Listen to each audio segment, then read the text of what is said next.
ಖ್ಯಾತ ಮುಕ್ತಕ ಕವಿಗಳಾದ doctor Suresh ನಿಗಳಗುಳಿಯವರ ಮುಕ್ತಕ ವಾಚನದಲ್ಲಿ Mamata KS.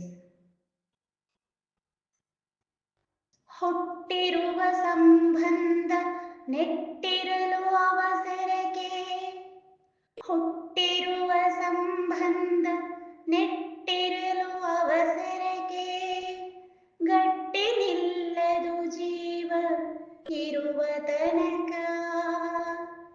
ಮುಟ್ಟಿ ಹೃದಯದ ಆಳ ಇಟ್ಟಿರುವ ಬಂಧಗಳು, ಮುಟ್ಟಿ ಹೃದಯದ ಆಳ ಇಟ್ಟಿರುವ ಬಂಧಗಳು, ಸುಟ್ಟರೂ ಸತ್ತಿರದು ಧೀರತಮ್ಮ, ಸುಟ್ಟರೂ ಸತ್ತಿರದು ಧೀರತಮ್ಮ.